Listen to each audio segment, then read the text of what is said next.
Thank you so much for joining the NSI board. Be very, very grateful, and I think you're already getting a sense we're very proud of it, and we're going to make a big fuss of it. So be prepared for more of these sorts of activities. But Taibat, perhaps we could start with maybe just tell us something about yourself and how you end up being a professor at the University of Lagos. Your childhood, from the moment of birth to professorship at the University of Lagos in a few minutes. Yeah.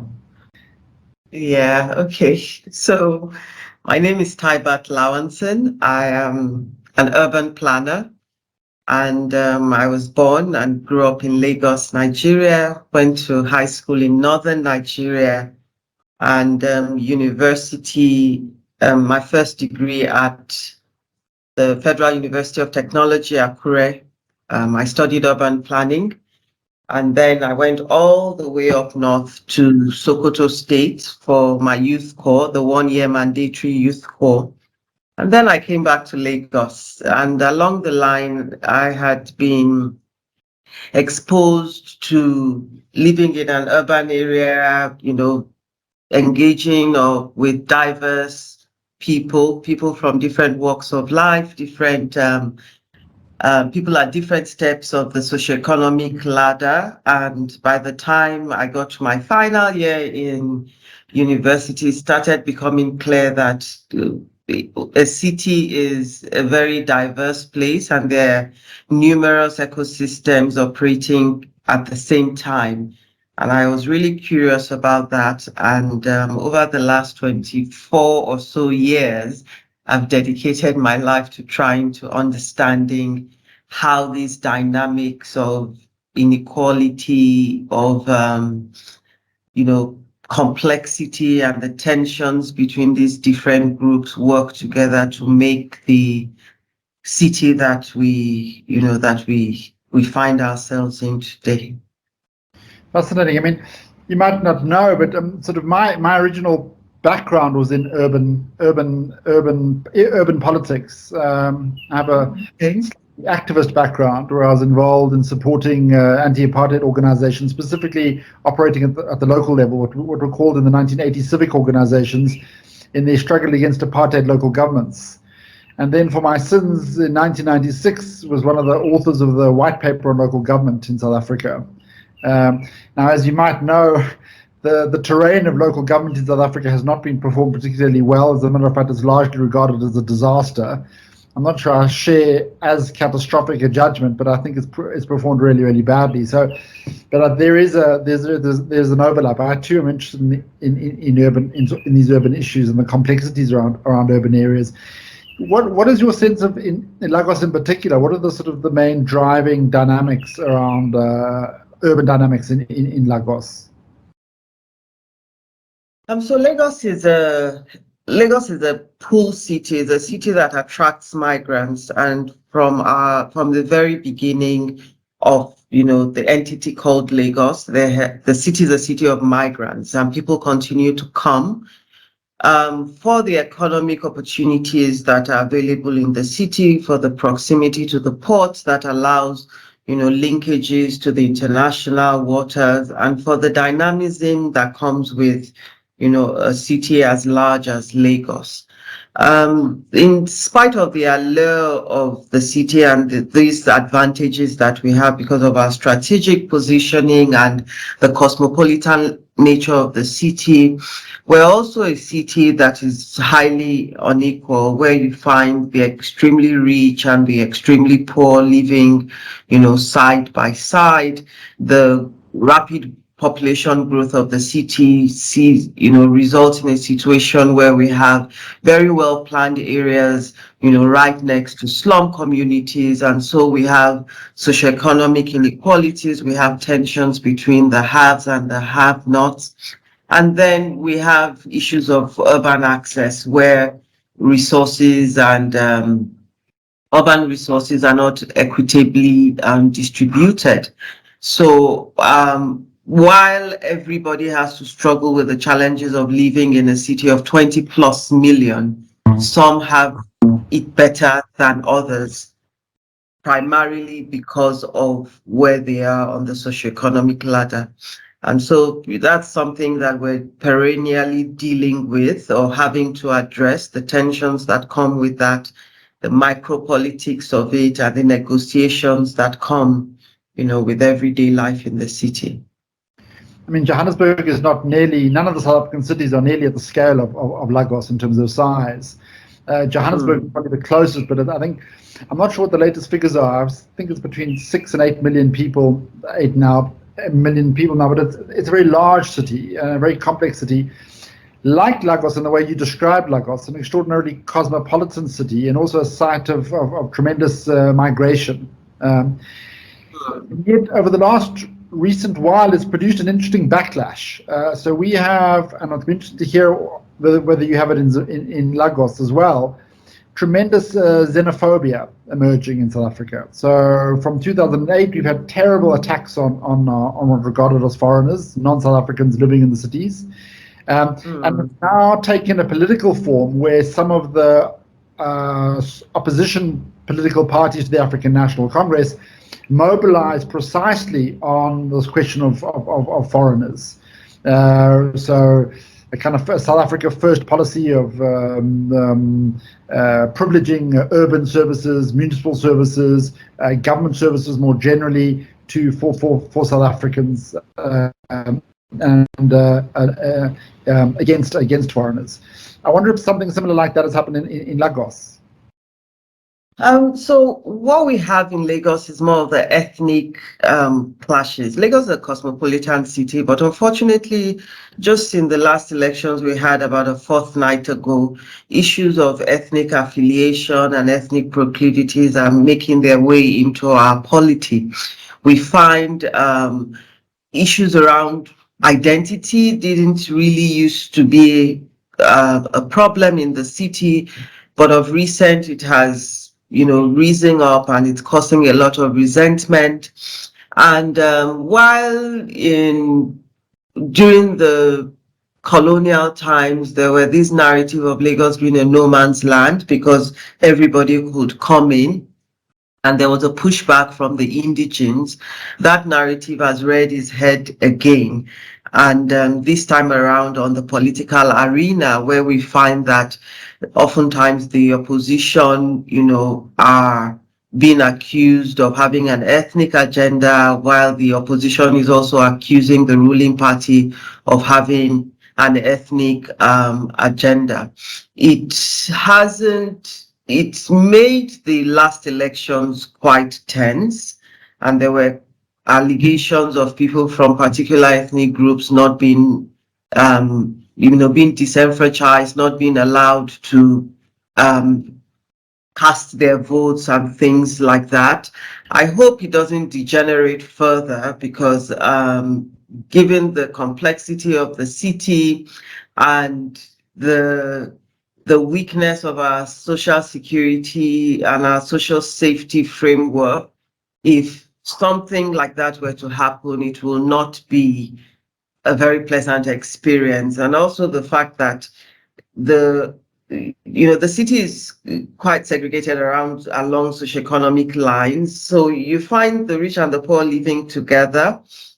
No, not living together, actually living side by side. Right. And so it's bound to escalate if it's not nipped in the bud.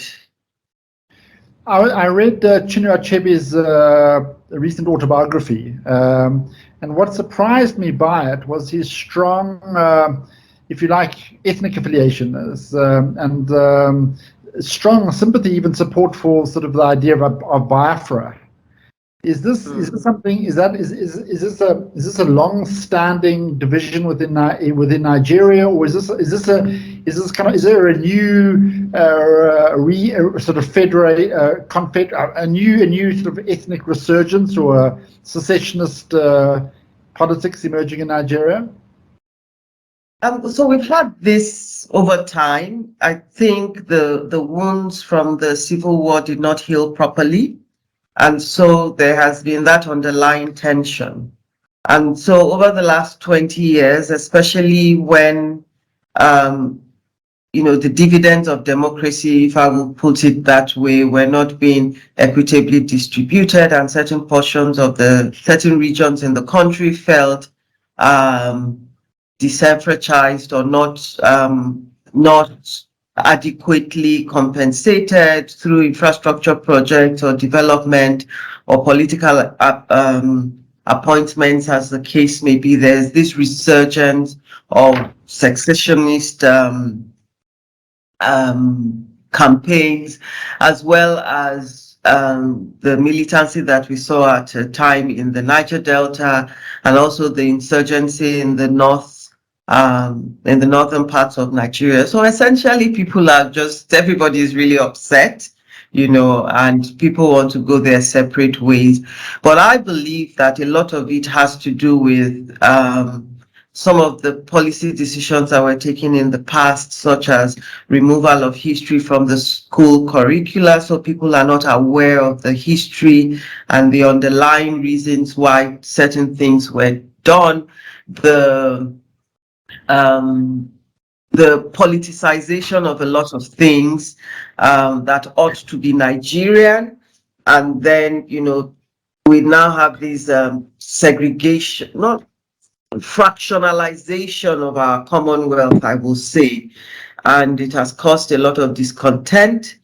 But the bottom line, really, if one is going to take a step back and look at it, is that a lot of the anger really derives from poor governance and inability of citizens to access the resources that they desire or that they demand in an ideal society.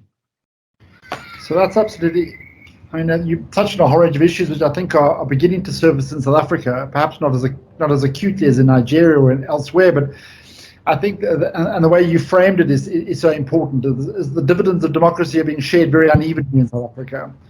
And indeed, perhaps it's even a little bit more acute than that. The dividends for democracy in some cases are non-existent for very large portions of the population, and some of that has a regional dimension.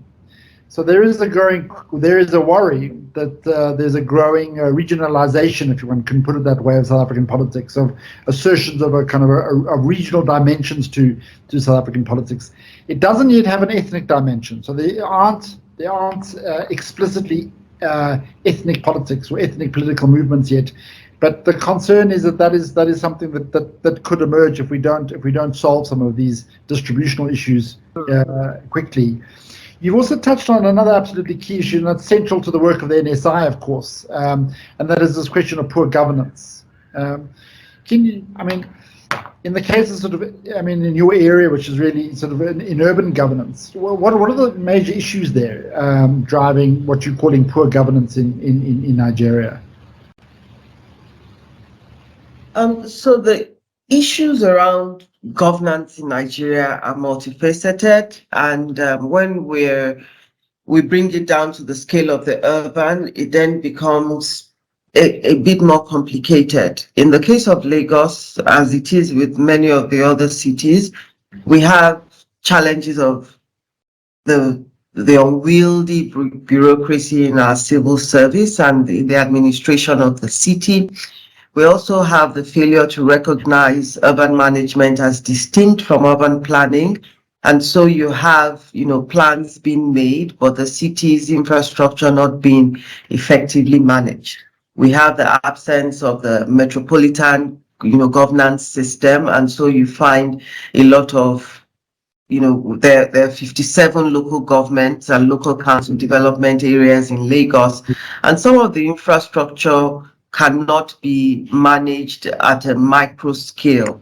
And so you have these gaps because the municipal system is such that it's not developed to recognize the large scale city level infrastructure that needs to be managed holistically. We also have, sadly, the capacity gaps at the local government system. And so we find a situation where the state government, which are the state government performing the role of both the state and the local government, And so my opinion is that oftentimes they're overwhelmed, and so they are not doing either very well. So, that happens. And then we also, the issues of the heavy informal economy. And the informal economy is also quite, the average working person in Lagos is heavily taxed, and they're paying both formal and informal taxes. So the regulatory environment is, it's weak. And then we have quite a number of informal gatekeepers wielding a lot of influence, and oftentimes also wielding significant levels of violence on the city residents and on the working population. And that changes dynamics of how the city is being run. And so the interaction of all these different issues makes for a city that is difficult to govern, especially given the gaps. Planning for a city of 20 odd million people on a very limited land area, the natural endowment of the city, which makes us especially vulnerable to sea level rise, flooding, and all of that. And, just the general challenges, when it's all mixed together, it then becomes really, really difficult to manage the city holistically. And while I will say that the Lagos state government has done its bit, first by making sure that there are plans in place, the next issue is how inclusive was the process of plan development, and then how is the implementation going to be.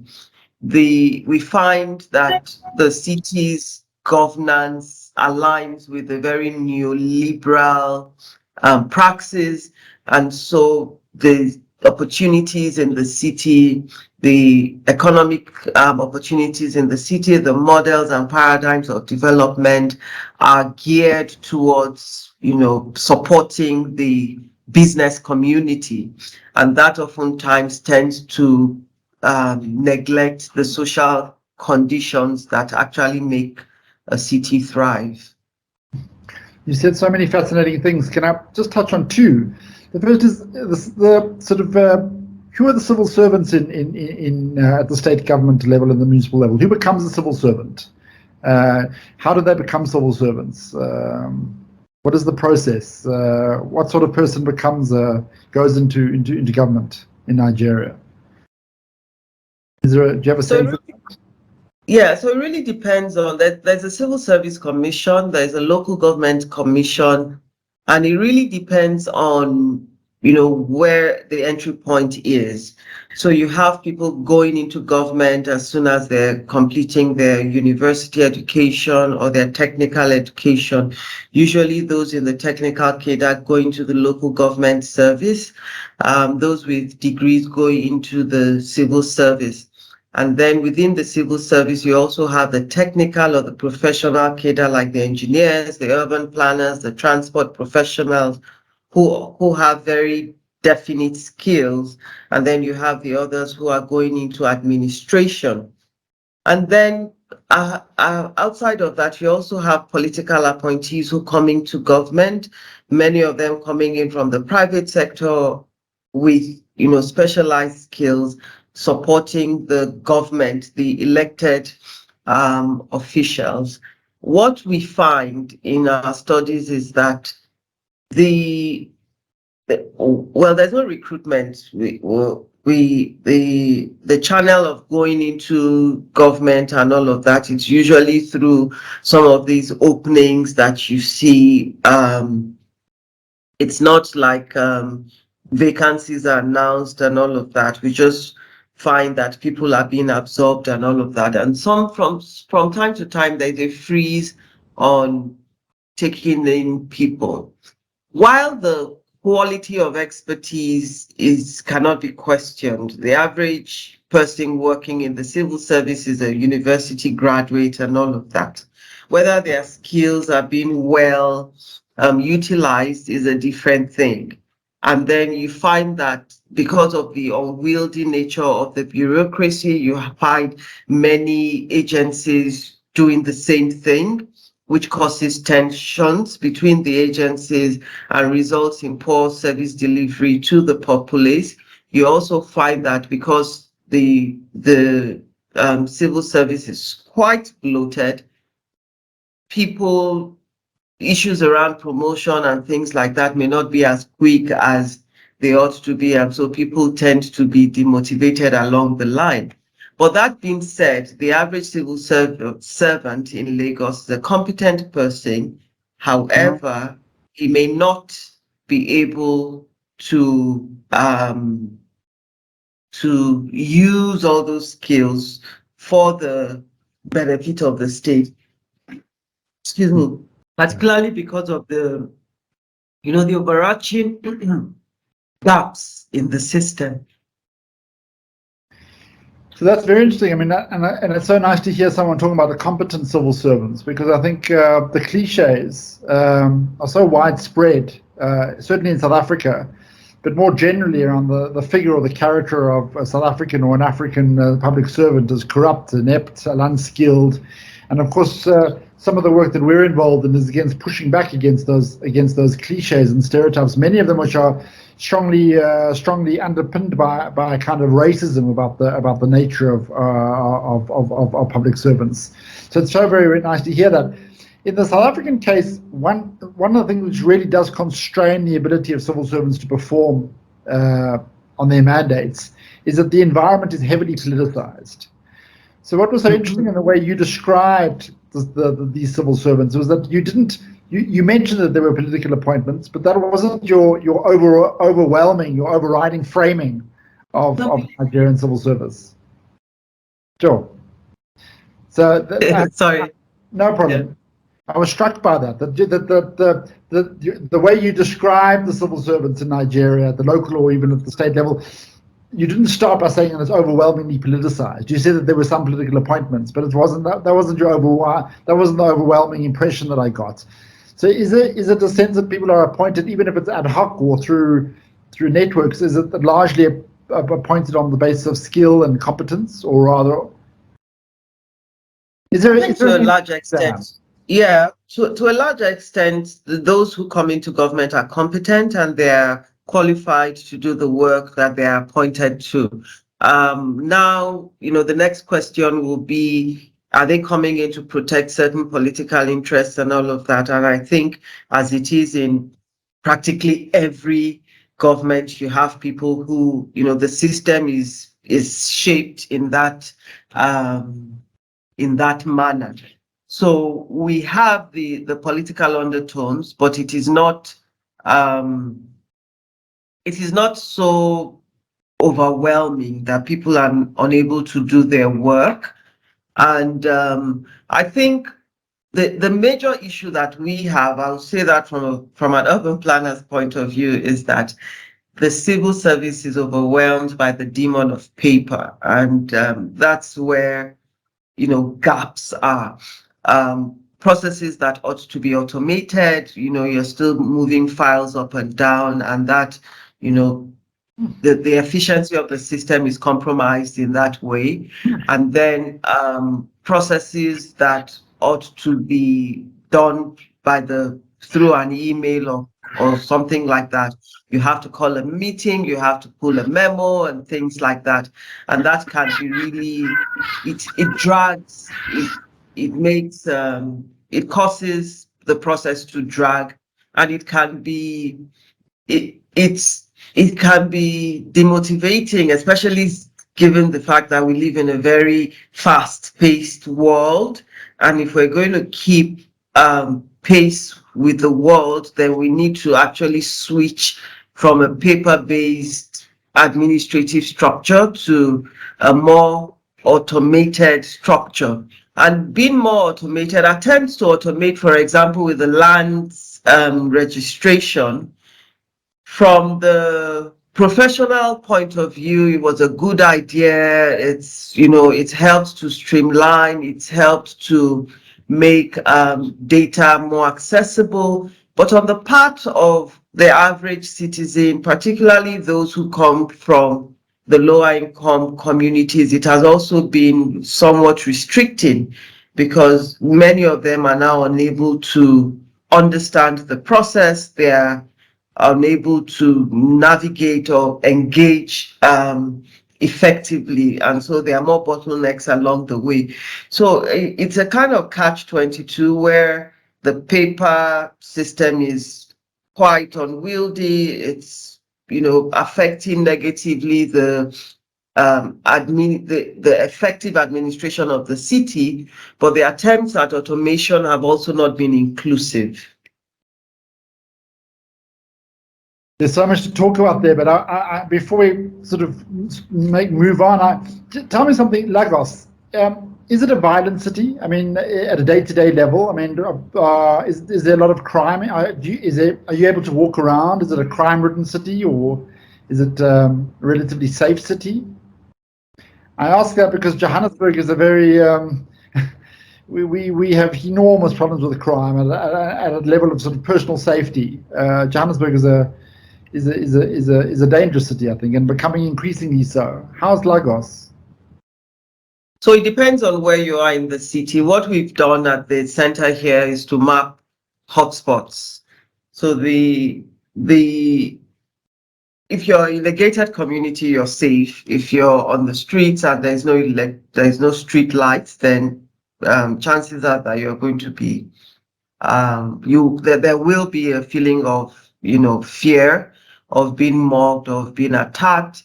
If you're in traffic in the night, there is a reasonable risk of you being attacked and things like that. And that's essentially because the security infrastructure in the city is not strong enough to address the quantum of movements in the city, and the infrastructure is not also supportive. We don't have adequate street lights, we don't have adequate policing, we don't have adequate response system, and that, I think, is a systemic thing. Also, going back to politics, the powers of the state government being limited with regards to the security infrastructure. All those kinds of things are in the exclusive preserve of the federal government. And so these kinds of tensions come up. And what Lagos did was to institute a security trust fund and raise funds to empower the police within the city. They also set up a neighborhood safety corps, which is primarily focused at supporting community level governance. But what we find that is stronger in keeping communities safe are the activities of the community development associations, who are able to pool funds, employ informal guards, erect street gates, put up street lights and things like that. So while the general opinion about Lagos is that it is an unsafe city, perhaps not on the level of Johannesburg, it really depends on where you are in the city, the adequacy of the infrastructure and the adequacy of the security personnel. Right. I mean, I remember when you presented for that conference which we organized in June last year, the architecture of government, you used that extraordinary, important expression, self-provisioning. And I get a sense that this is what you refer to in sort of self-provisioning, providing all these sorts of services through households or through community organizations. NSI is a organization that's trying to shape the public conversation through kind of research, through analysis, providing evidence-based analysis to develop narratives around what the problems are and define solutions to them. In Nigeria more generally, what is the state of public discussion and who shapes it? What is the role of, are there large think tanks that are playing an important role in shaping public views, public understanding of key dynamics? Yes, we have, general discussions. We have public fora where civil society actors, the academia, government agencies, and people are able to come together to discuss. And we also have champions of some of these discourses, like budgets that is focused primarily on public accountability and providing statistics with which people are able to engage. We have other organizations that are able to, bring these issues to the public and engender conversation. But what I find over the last 10 years or so is that social media has been appropriated as the platform where a lot of these discussions are ongoing, particularly Twitter. We find a lot of people are able to come to those kinds of platforms to express their discontent with the system, to engage with their um, political leaders, and also to have a conversation with those who have similar ideas as to what the solutions should be. So there are think tanks. Many of them are operating within specific sectors. Like you have the ones that are focused on climate change, you have the ones that are focused on democracy, focused on the one on public transparency and accountability and things like that. And a lot of the public conversations are happening online and across, multiple geographic locations, and largely driven by young Nigerians who want to see change. And do you think within that, is there a lot of comparative work, thinking of Nigeria in relationship to other parts of the world, other parts of Africa? Is that already happening, or is there appetite for that kind of work?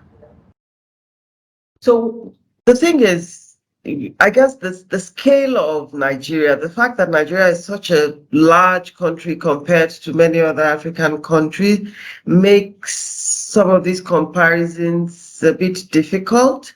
And Nigeria's traditional, penchant to kind of dominate the region, dominate the sub-region or the sectors also comes into play. So there's not a lot of comparative work that is going on. We've done a bit.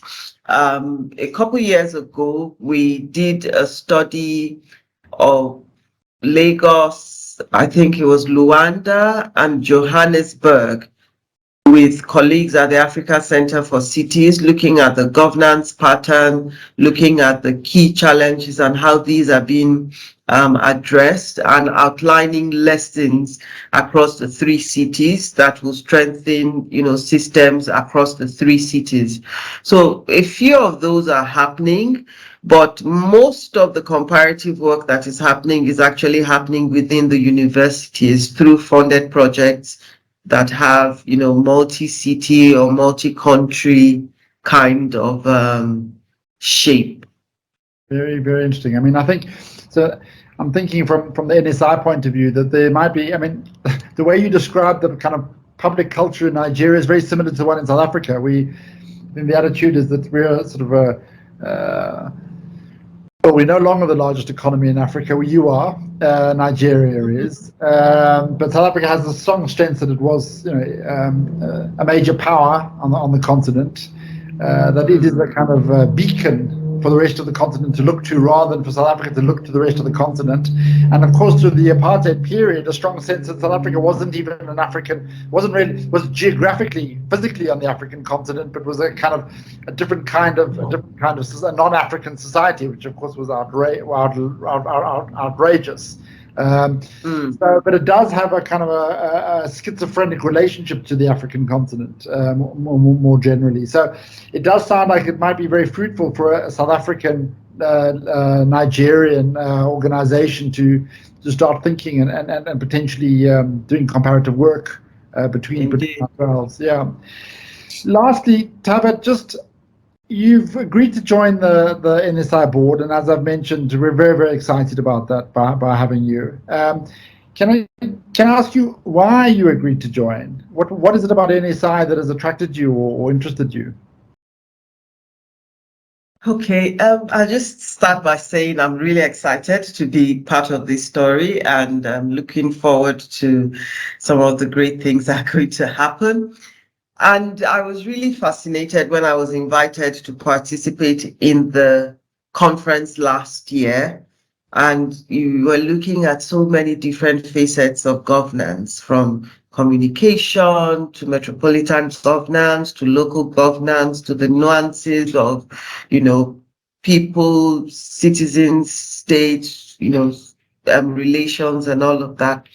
And up until that time, I hadn't experienced that kind of convening outside of political science that was focused on kind of understanding the systems, but not looking beyond the systems to how it was impacting everyday life. And I found that really refreshing, for us to really understand how these governance patterns, the things that are happening in the political space, how it's affecting how people live, the kinds of decisions they're taking, and what we can do to strengthen those systems.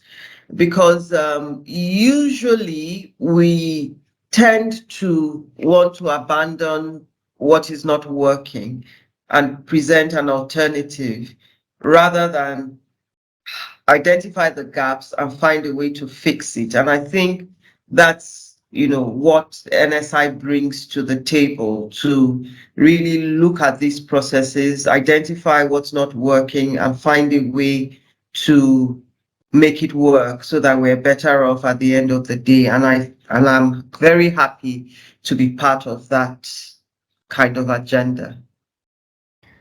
I think you've described the NSI project so beautifully that I think it's a lovely way of concluding. Other than to say, we and I in particular can't wait to come and spend some time in Lagos. So waiting for you to invite me, or maybe we should. You're very welcome. Looking forward to anytime. Arrange a seminar or symposium which we can do, and I'm very excited about coming. Taibat, thank you very much for your time. It's been lovely chatting to you again. Yeah, and have a lovely day. Great, we'll be in touch. All right then. Thank you.